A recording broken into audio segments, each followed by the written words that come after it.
Okay. Okay, it looks like it's working now, so that's great. Okay, I think you can go on. Okay.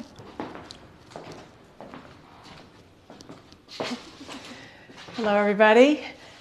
Why is it after 3 years of doing Facebook Live, we still have technical issues with it? I have no idea. We think we're pretty proficient, and so anyway, we're on a little late, so thank you for joining. All right, beautiful day in Kansas, gorgeous weather, sun shines out. We're in the beginning of spring mode, and yet there's that cool edge to things. So we're going to be talking about styles and a fabric today that are that great transitional fabric from now until summer. But we'll start off with our project for So Confident for April, which is the Whistles shirt. And we are turning this shirt into this shirt. If you're new to our Facebook Lives or the company in general, we have a program called So Confident, and this year we are taking a pattern and we are making some pattern alterations and changing it and turning it into something that doesn't even resemble really the beginning garment, although it's just about the details because the shape of the garment is the same and many of the elements, collar, sleeves, body of the shirt are really the same, but we're changing the details. So we turn this shirt into this shirt where we're adding a diagonal line to make a nice miter. We're adding some side panels that are separated from the other parts of the garment by some baby piping in contrasting fabric, which we're also using on the inside of a cuff and the undercollar and a little button tab. We have two kits. We have this colorway, Sunburst, and we have a deeper colorway called Wine. Both of these colorways are getting kind of low on kits, so if you're thinking you want to do this project, go ahead and get your kit now. We're getting a little bit low. You can always sign up for the monthly class just to take this project because we start from the beginning on how to do everything, so it's not like you have to have the month before to do this one or even 4 months before to do this one. They're pretty independent projects.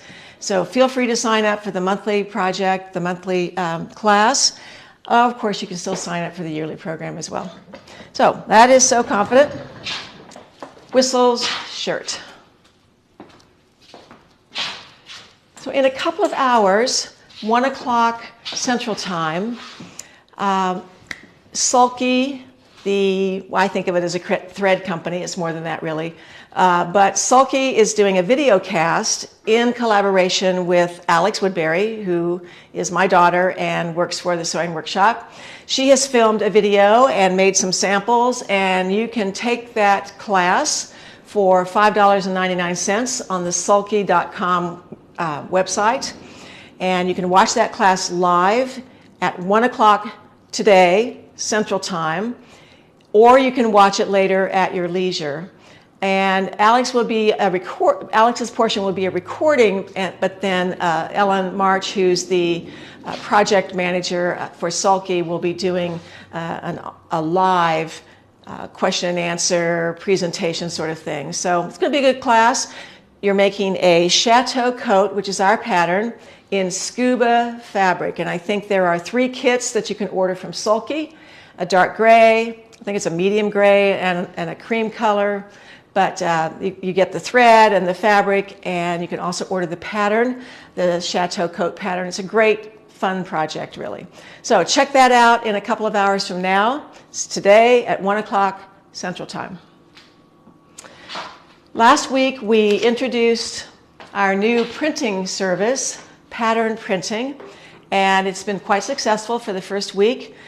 To the extent that we ran out of paper.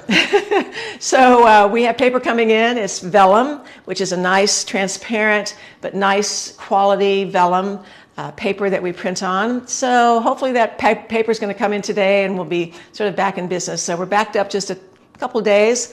Sorry about that.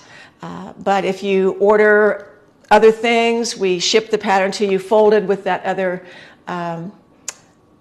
those other materials, or if you order just a printed pattern, then we do ship it in a large tube if you choose that method of shipping. If you don't want it folded, if you want just a nice rolled up pattern, we can ship it that way as well. But this service is only available on digital patterns and patterns that are only digital. So if a pattern is available as a print pattern and a digital pattern, you can order the print pattern already printed just in our standard envelope and tissue and guide sheet and all that. But if you want the digital form and you want that printed, that is, we've designated for the digital pattern category only. So, did I explain that correctly, Erin? Yes, I believe so. Okay. All right. So this is the time of year when I'm beginning to think about shirts. Maybe I've put my sweaters away. Maybe I've put my heavier jackets away. I might still be wearing a vest or a light jacket or that sort of thing. But this is the beginning of shirt season for me. And we have a lot of shirts, as I discovered yesterday. We have 14 patterns of shirts that just have collars and stands. We have a whole lot of other shirts as well that don't have collars, that maybe just have bands or facings or whatever. But we have a lot of shirt patterns. So originally I was going to show you every shirt pattern we had, but then I realized, well, that can't happen on Facebook Live in one session. So I chose some good old standards that we really like. And I'm going to show you a variety of shirts that I think are just perfect for this time of year. I like a shirt that's a little bit roomy, get some air flowing, you know, under the fabric. They're cool. I like to wear bigger shirts with slimmer pants. Today I have on the Helix pants, and I have on the London shirt. And I have it on in linen. Now, as Erin tells me, who is the latest in trends setters around here, at least, there is linen everywhere in ready-to-wear this year. So linen is this season's and probably this year's summer fabric, spring summer fabric. So I love linen. I always have. Yes, it wrinkles. There is no question about that. But the category of linens that we have on the wall today are tumbled linen. And so they're already roughened, a little bit crumpled, and they're not that perfectly smooth linen that you get off the bolt and then wear it once and it's wrinkled. You have to embrace the wrinkles of linen, and you have to embrace the tumbled and crinkled look of linen. And if that's not your thing, I get that. But I have ceased worrying about the wrinkles in linen. I love them. And I don't even repress the garment. I used to, every time I would wear a garment, I would repress it that morning and kind of obsess over it. I don't even do that anymore. I just put it on and wear it and enjoy it and feel the freedom of that casual look of a tumbled or a wrinkled linen. But let me show you some garments that I think are really appropriate for all kinds of linens, whether you like the crisp linens and you want to starch them, or whether you like the tumbled, rumpled look of linen. So, obviously the London, did I bring another London? I think I did. Yeah, one that you can see better than the one I have on, actually. So, this is the London. This is the one that I have on. And one of the things I've done to this one is I've used some bigger buttons. So, I have used fewer buttons. And I realized this morning when I put this one on that I actually put a couple of other buttons in the collar, so I could button this up so that it's very high, or I could reduce the size of this a little bit if you don't like a really high collar, and just put one button. But I like this look. Or you can wear it splayed open like this and not put any buttons at all on the collar. But I have decided over time that the bigger the button, the fewer you need. And the smaller the button, maybe the more buttons you can put on a garment. So we designate how many buttons go on a garment, but I don't really mark where the buttons go anymore. I don't even decide maybe what button I'm going to put on something until the garment is finished and I can lay out some choices. That's assuming you have a stash of buttons. You know, we have a lot of buttons here, and Deb does a lot of customizing of buttons for people who call her and say, you know, I'm going to use this fabric for this garment. What do you have? And we might send you some pictures of buttons, but we have lots of beautiful buttons available. So if you don't have a button stash, or you live in a part of the world that doesn't have, you know, access to a store that has great buttons, we can probably help you with that. But nevertheless, bigger buttons, fewer of them, and that's one of the things that I've sort of changed over time. But I love this garment because it has this forward, front, or side seam. Comes to the front, and so this part of the front is actually narrower than it would be if the side seams were absolutely at the side. And I think there's a little bit of a slimming look to that. Plus, it creates this interesting high-low vent detail at the side. This is a really simple garment to make, and it goes really fast. And to me, just is sort of like the perfect linen summer garment. The sleeve has a little roll-up cuff to it. You can make it longer, you can make it shorter. You can make it really short if you want to, if you live in the kind of climate where you don't really like much of a sleeve, but maybe just a little bit. So this is the London.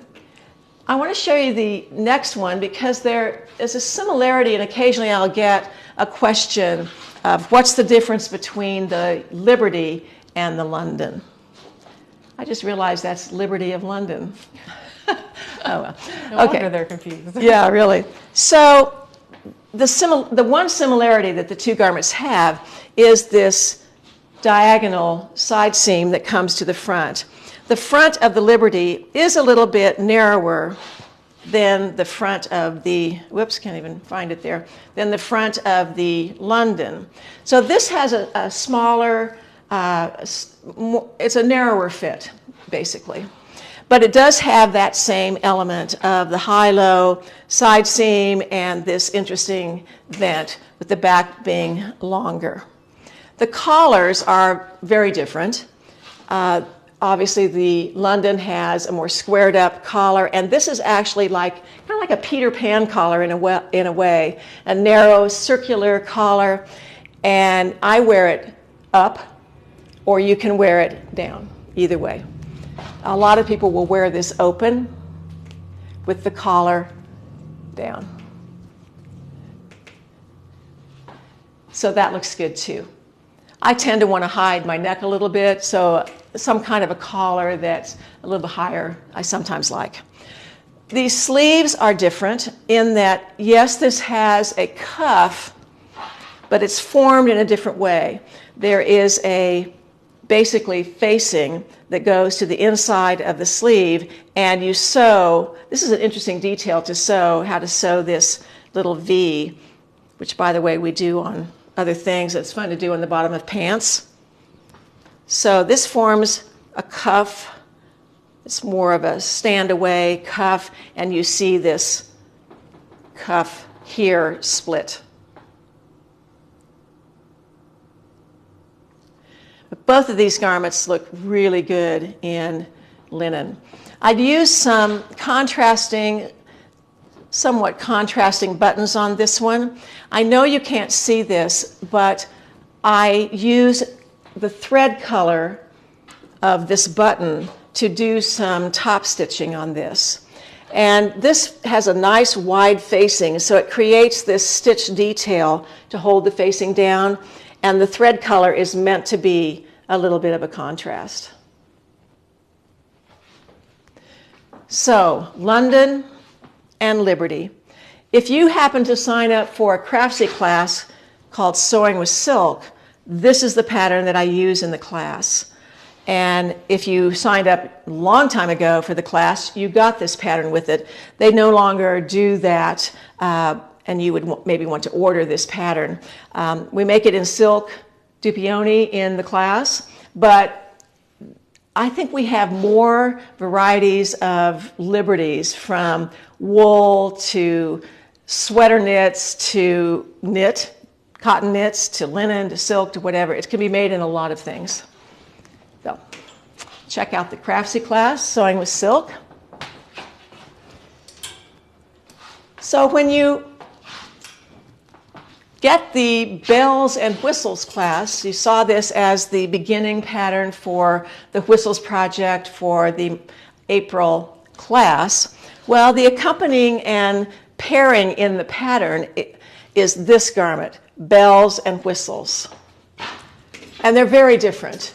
There's nothing that's interchangeable about them, really. It's just two different garments completely. But this is a nice, pretty traditional shape to a shirt. Has a classic shirt tail hem.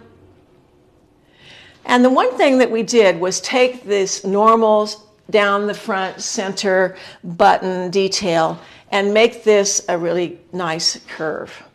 And added these tails, if you want to call them that can be left hanging as a detail, or as you just saw, can be looped and buttoned anywhere that you want to along the front.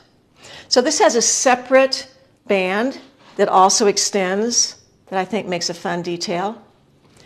A traditional collar and stand, and the nice thing about this stand is it's pretty good size. So it's a little easier to construct than some that are more narrow. It does have a very acute pointed collar. We have a great tutorial that deals with how to install collars and stands. We have two different methods of doing that, and both of those methods are featured in that tutorial. The sleeve has this nice bell shape and a sort of matching band that matches that front detail. And the back has traditional darts. So for someone who likes a more classic shape to a shirt, you're going to like this one. The whistles is more boxy, a little more oversized, drop shoulder. This has a set-in sleeve that comes right to the shoulder. Looks great in linen. I'm going to talk about a couple of details, and one of them is relating to this in a minute.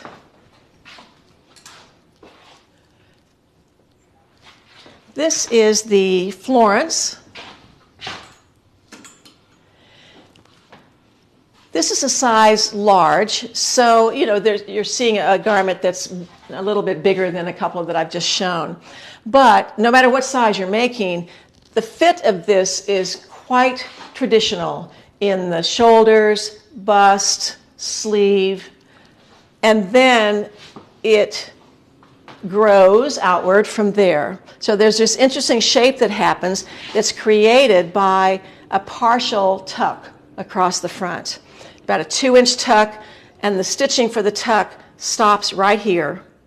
So that creates this drape. And the actual side seam of this is shaped in such a way here.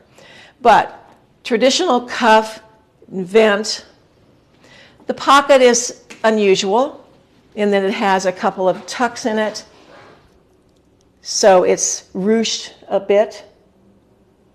And again, a traditional collar and stand. Has a back yoke, and then this is a faux placket. There's no seam under this. This is just applied to the surface of the fabric, and buttons are put on it to make it look like a button placket, but it's non-functioning. It's just a detail. So I recently made one of these, and I took away all of this fullness down here, put a classic shirt tail hem on it, and just made it into a great shirt. Left off that pocket, and you're going to see that later on. I think we're going to be putting that into the So Confident program, perhaps. We'll see. We're talking about it. Separate plackets in the front. What else is going on here? That's about it. This makes a great dress. Samantha has made this 5 times, maybe more, as a long dress. This is the pattern that the students at Kansas State University use to make a classic shirt. So they're always cutting that off. Finding a great, perfect pattern with all the elements of a great shirt is pretty hard to find.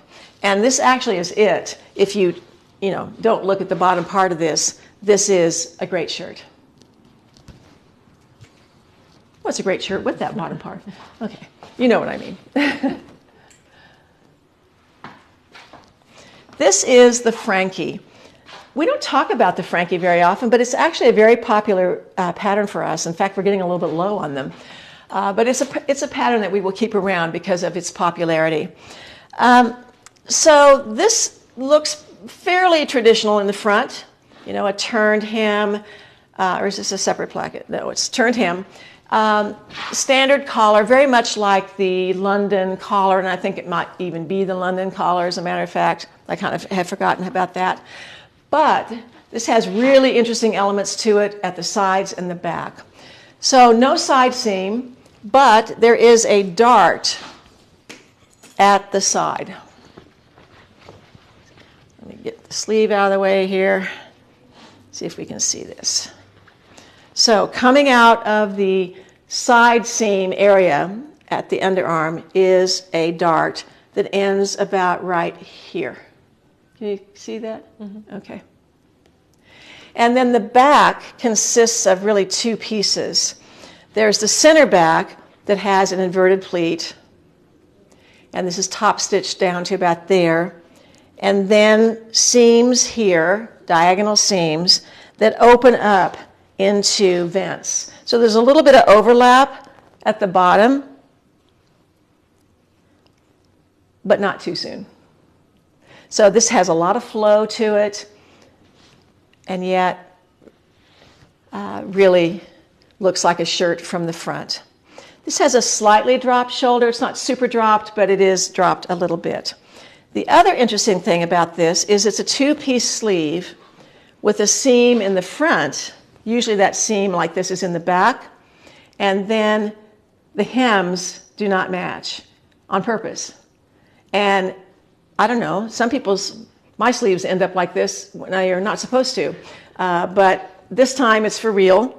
One sleeve, I don't know what we call it. I can't remember whether we call it undersleeve, upper sleeve. I think it is. One is longer than the other. So it's an interesting sleeve. So that is the Frankie.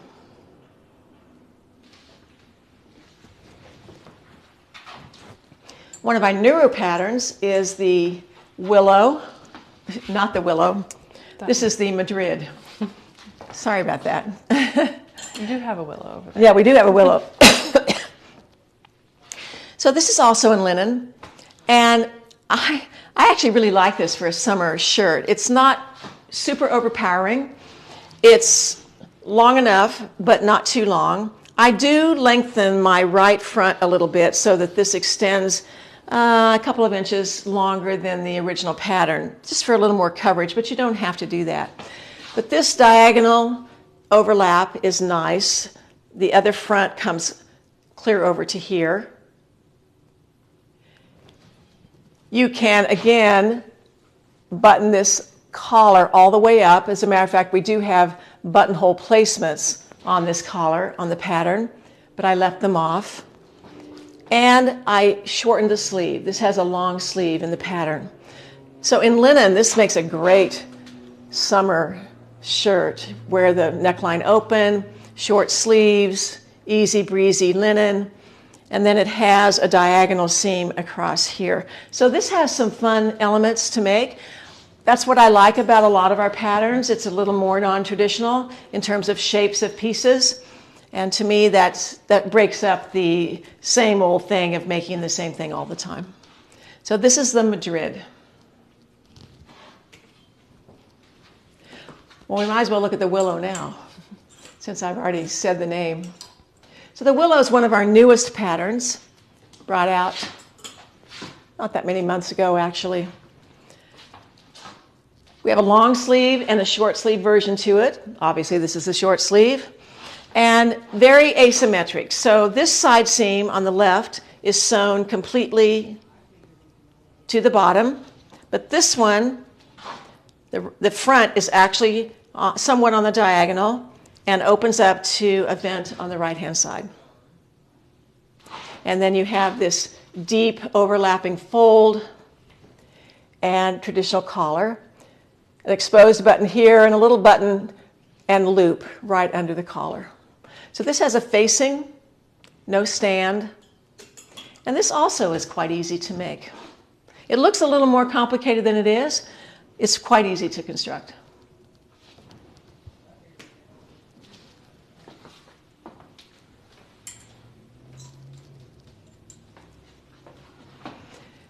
We have a pattern called the 9 Lives.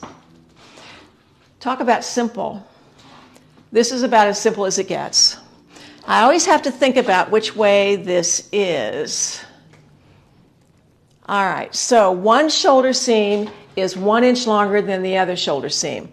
I am pretty sure that the right shoulder seam is 1 inch longer than the left shoulder seam, but the left front is longer than the right front.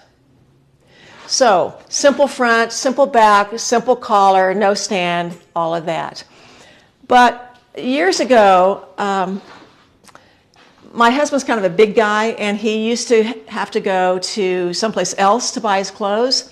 And one time we went to Chicago to a big and tall type store, and there was a Japanese shirt company there that I was fascinated with. And the shirts were all white, and they had these strips of bias fabric with decorative stitches running down the shirt. And the shirts were, only $1,000 or whatever they were. They were very expensive. So I came home and emulated that. So these are 3 bias strips that are about 5/8 of an inch wide. They're here on the right-hand side and repeated on the collar of the left side. And then, I don't know about you, on my sewing machine, I use the straight stitch and the zigzag and the buttonhole, and that's about it. But I own about 1,200 decorative stitches. And so that's what these are. These are all those things that you practice in your guide classes when you go to your dealer to take your lessons, and then you never use them again. And they're really cool. So this is a simple triple zigzag stitch. This is that little X on there. This is some sort of a bigger zigzag. I mean, there's just all kinds of, punch a button and see what it looks like kind of stitch, separated by straight stitches. So it's a fun way to feature some of those stitches that you don't know you have. And to me, it does look very Japanese. So we have a tutorial called Sewing with Linen, and it talks about basically sewing linen, but it also features this shirt and talks about how to do this. So that's called Sewing with Linen. And who doesn't need a great white summer shirt, and trim it with any color that is your color?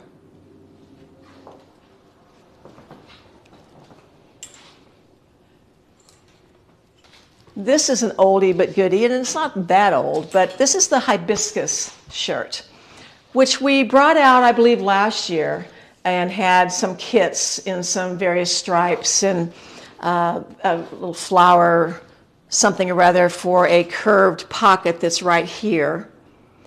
But this has some nice details to it. Has these semi-loose hems across the front, deep hems. This bottom peplum, I'll call it, is cut on the bias. You can kind of see this in this linen. You can see how the grain kind of changes and becomes more diagonal on the peplum. Now this collar has a stand as well. And the sleeves have this interesting insertion. This happens to be fabric that had a right and wrong side. There were 2 different colors. So I've just utilized the right and wrong side. But this is, again, a little more of a traditional fit. I don't know what's going on here. Something. Aha. There we go. Got poked back in there. Okay. Satin sleeve. No drop shoulder here. This is not an oversized fit. Pretty standard fit. Hibiscus shirt.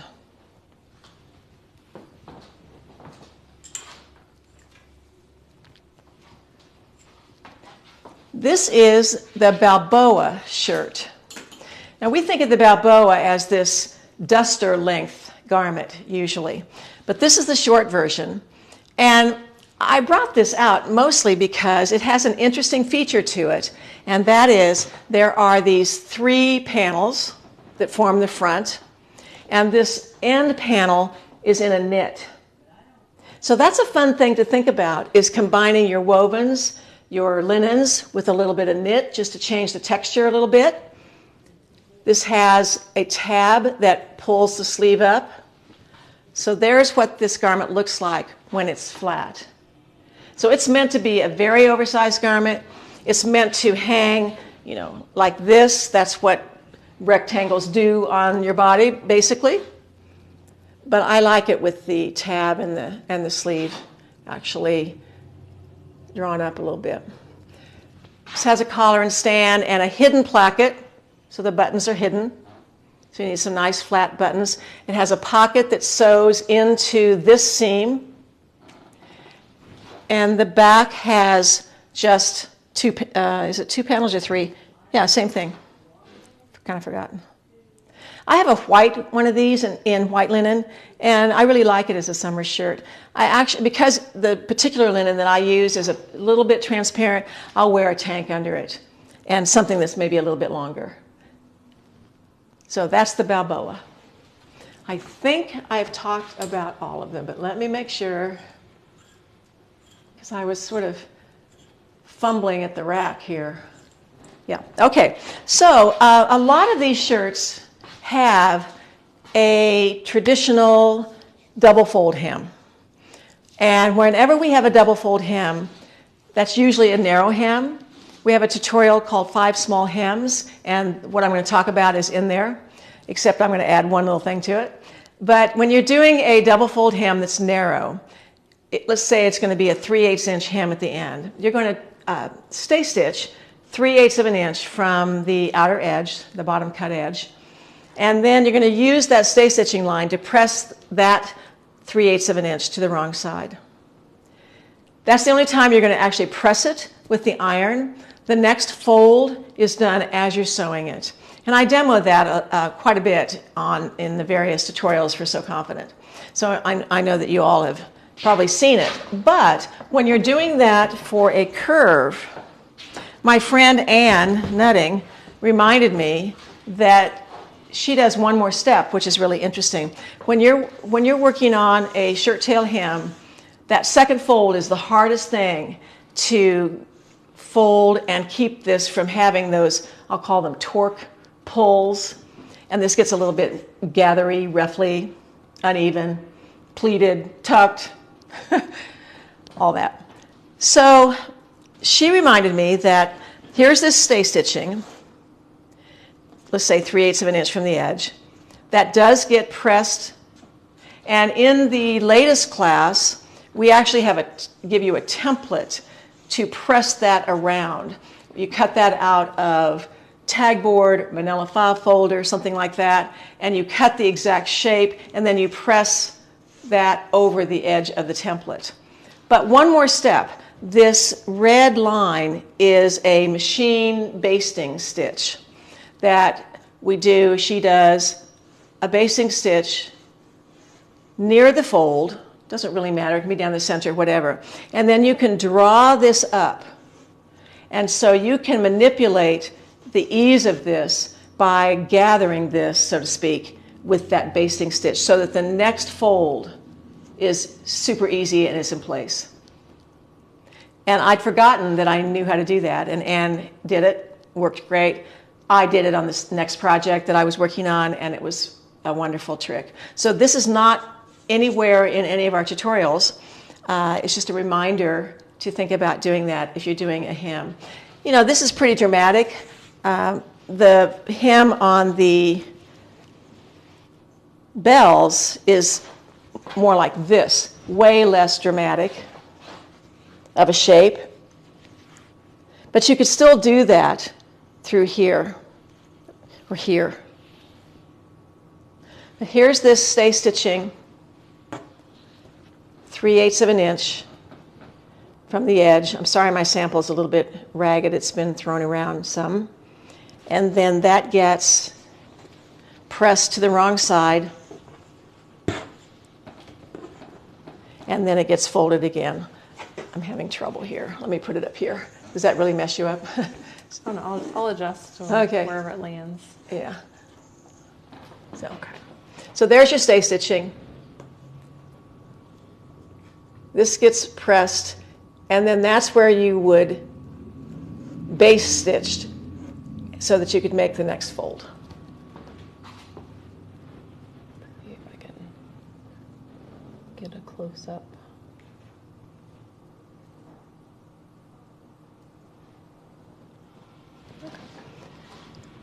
So the next thing, I told you that there was a pocket on the hibiscus.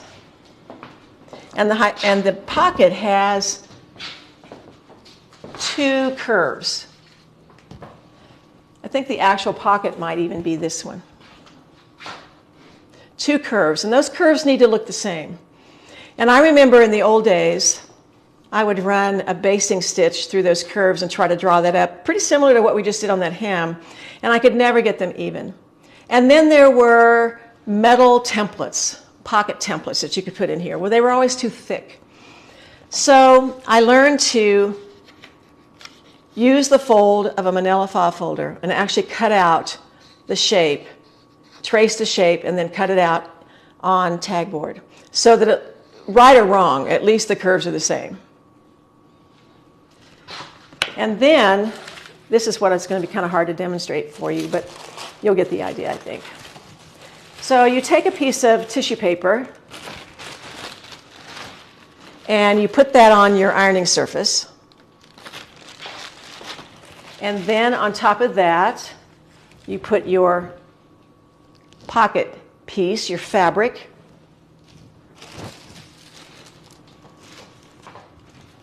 And then you put your perfect template on top of that. And then you begin to draw up the tissue around the edges, pulling that seam allowance over to the wrong side and on top of this template. And so you can hold the tissue in place while you're pressing the edge. I just can't do it without a table, but I hope you get the idea. So it forms like a package where everything's kind of gathered up here. You get the edge all nice and even, and then you press. So can you even, is it impossible to really tell what's going on? Probably. I could lay it down on this table. You could try to get it. I don't know. I could try. Sure. Let's try. Yeah. Okay. All right.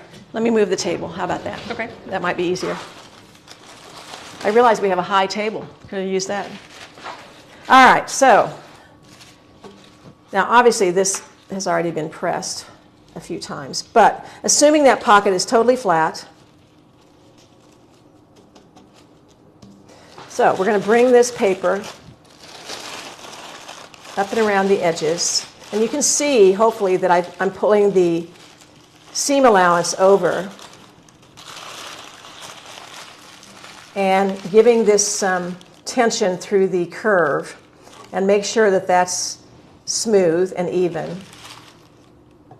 And then you can just press through all of that. And so your fingers are out of the way, and you have been able to form the perfect corner. Okay, yeah, that's all great. Right, great. So those are 2 tips that I hope you will make note of. The shirt tail hem tip is in the 5 small hems. Actually, that pocket template and tissue paper, I think, is in our Upgrade Your Skills. That's not the name of it exactly. Skill building tutorial that we have. So it's a great... I learned that tip from a woman named Charmaine Fouché, who used to teach at the sewing workshop. And I think it's one of the best things I ever learned. So we are featuring today... Do we want to take questions, or you want to... Yeah, let's take some questions. Okay. Could you, instead of the tissue paper, could you use anything else? Any other type of fabric, or? Well, you want to be able to see through it. That's one of the keys. So you can see that the seam allowance is coming over and that it's an equal distance. So you could use maybe organza. Okay, that was, yeah, I was seeing it again, yes.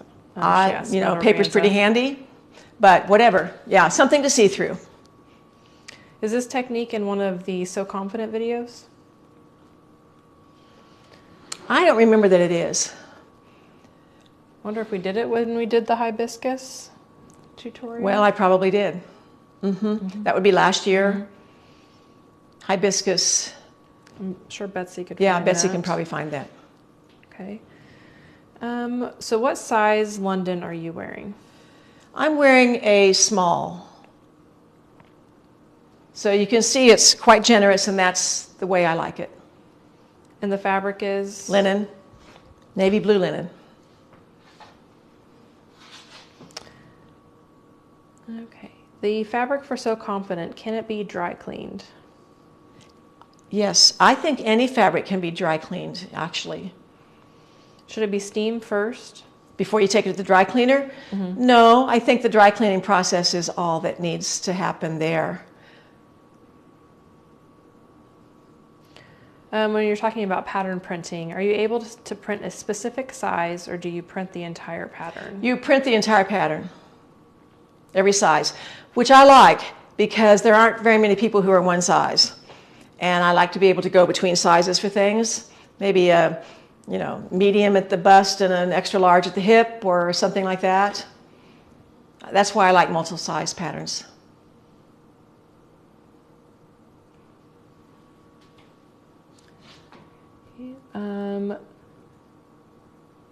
Would this work with the back ruffle on the Venice? Trying to think of what she's referring to, though.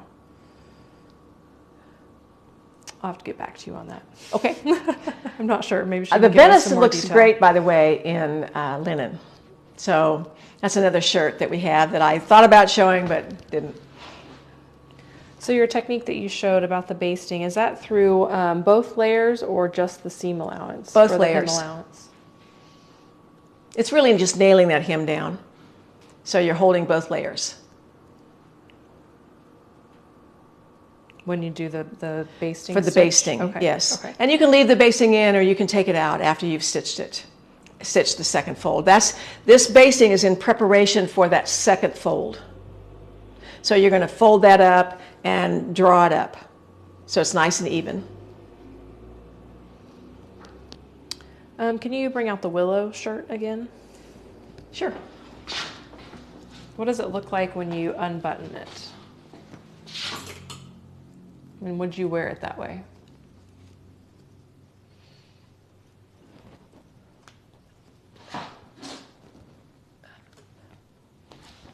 It wouldn't be how I would wear it, but,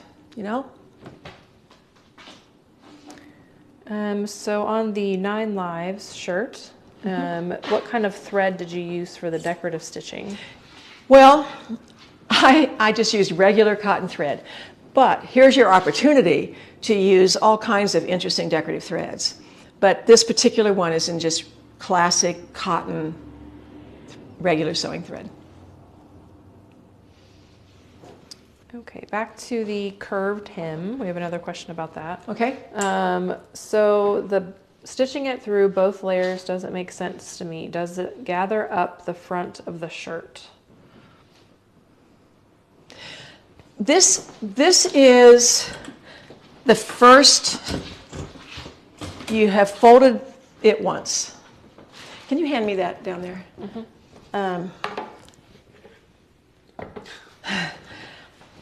All right, so you stay stitch and you press the first 3/8 of an inch. Then this hem is going to get folded again. So this is the first fold. You're basting through both layers and you're gathering that up so that when that gets turned again, it has eased a lot of the excess out of the curve. But this is in preparation for the next fold. Does that help? I think so. Because you won't see it once you won't see it. Fold it again.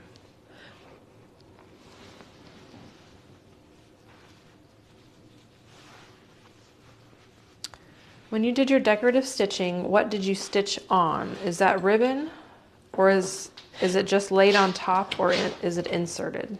It's laid on top, and it's a strip of the same fabric cut on the bias. So this is a little strip of bias cut, laid on top, and stitched. So these are raw edges. But because they're bias, they're not going to ravel out. I'm sure I used Fusee Web to fuse them down. I can't imagine that I didn't. And then just stitched them. Okay.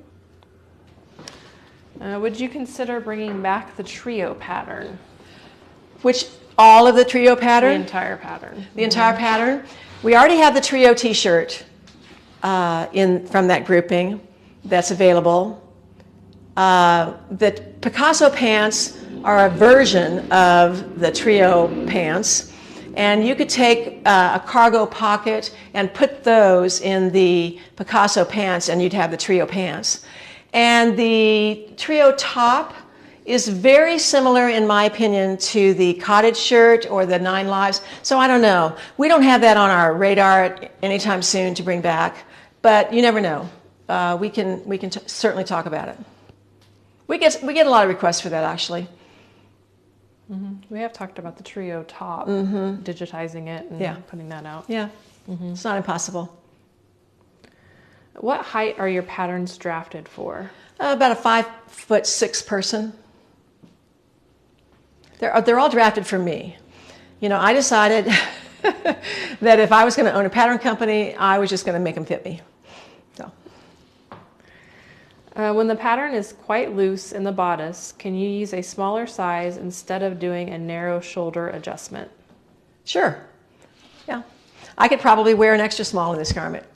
I could probably wear an extra large in this garment. So a garment like this, you can play with the size. You have to be careful with that on certain patterns, like the bells, that wouldn't work. Willow wouldn't work. You know, you have to be careful about that. But this is a very oversized garment. This and the Balboa,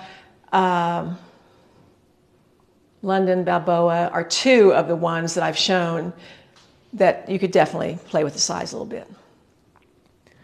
What fabric did you use for the Frankie shirt?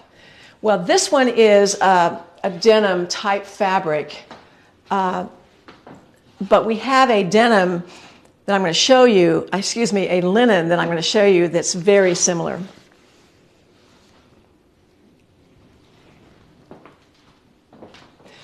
Although we do have a variety of drapey, rayon type denims. Is the bamboo shirt on your radar? I love that pattern. It was, and I got vetoed.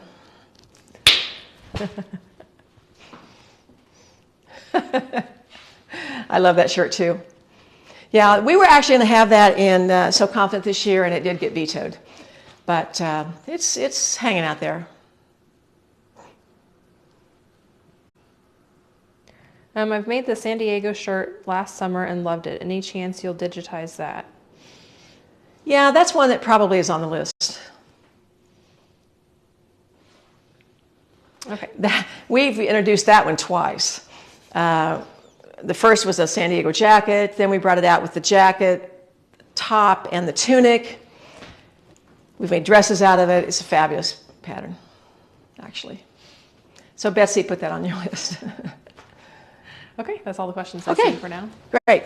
So this, all the fabrics that are on the wall are this same category of tumbled linen. So they're very soft, they're very drapey. They have all the elements of the garments that I showed you in some really fantastic colors, starting with kind of an ocean blue. Now, I'm not sure what color this looks like on your screen, but this is a very, very light mint. So it has a little bit of a blue-green cast to it, so it's not white. This is white. This is mint. This is, I'm not sure what we call this color. We call that teal. It's a little more blue than green. This is grape. We have a mustard color, although I think we call it avocado. It's more golden green.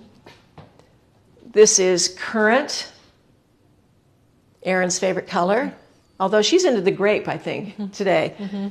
Yeah. I like that. White and a peach. And then we have black.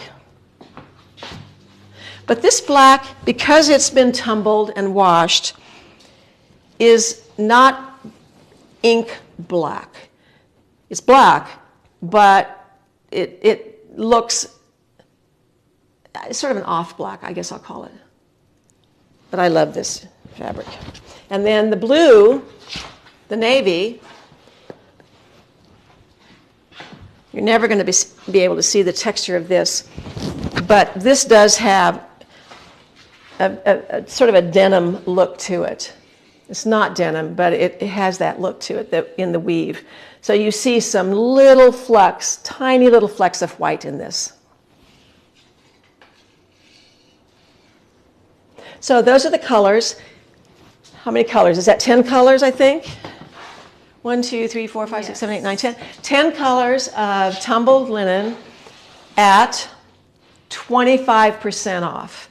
We are starting a spring linen promotion. We're going to be talking about linen all summer.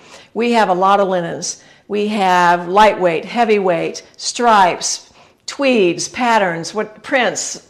We love linen. So this is our first promotion for linen, and it's 25% off for the next week.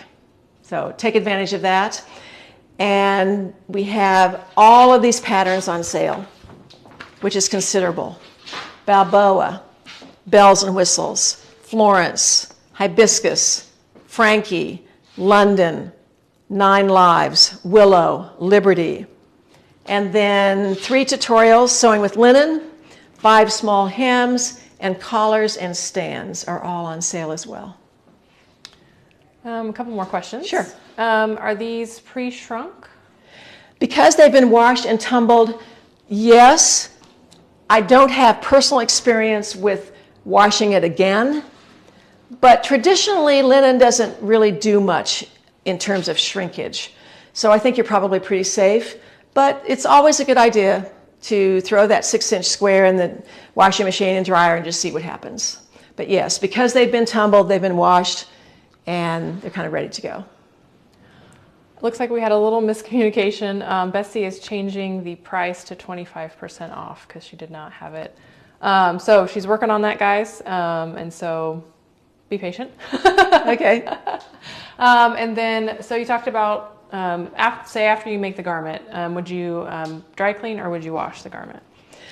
You know, generally I would wash the garment. There are always instances where I don't, and that's all about style. If I have something that has lots of details, has shaping to it, maybe it's underlined or lined or whatever, then I make a choice about that. But in terms of a casual shirt, like what we've been talking about, I think it's a washable garment. And what you called that color navy, is that what it's called on the tag? They wanted to know if it was the same as what indigo online. It may be, let's see, indigo blue. Indigo. Yeah. Okay. Yeah. And then there was another question. What's the difference in the sleeve for the London versus the Liberty? The London's, first of all, the London is very dropped shoulder, and the Liberty is set in, although it's off the shoulder an inch or so, but generally it's more set in. So then the sleeve is tapered and has this vent and turn up possibility on the sleeve, so it's narrower, and the Liberty is wider, less tapered, different kind of cuff ending. Do you offer European linen knit? All of our linen knit? Mm-hmm. Oh, yes. We currently don't have any, but we have a lot coming in. It's on its way from Denmark as we speak, I think. Okay. What is the linen width? Most of them are 60 inches, although I'm looking at this one and it looks really wide, or the others are narrow. This one, the mint is 62, and the rest of them are 55. Looks like it's 55 to 60, 58, 55. That's the range. Okay. Kind of all over. Yeah. None are 45. There you go. There That you I go.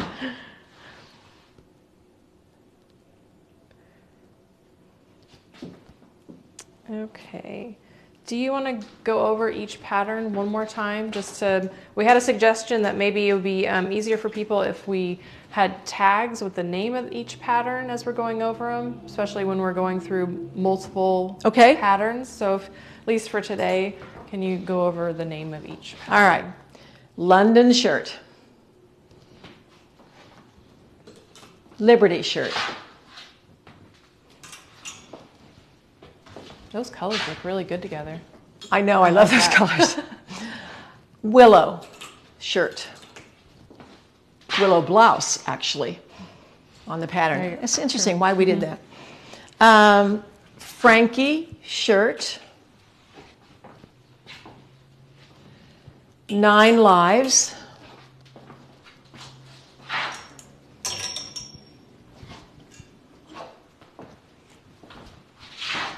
Bells. Florence. I don't think we've ever had this many patterns on sale, have we? A lot. What got into us? Good diversity of I know. patterns too. Balboa. You know what? I didn't mention the Madrid. I bet you Betsy doesn't know about that. Okay, we can add that. Yeah, that may have to be added. And hibiscus. Yeah. Okay. That's Okay. a good range of patterns. Okay. Yeah. All right. Okay. That's Thank it. you so much.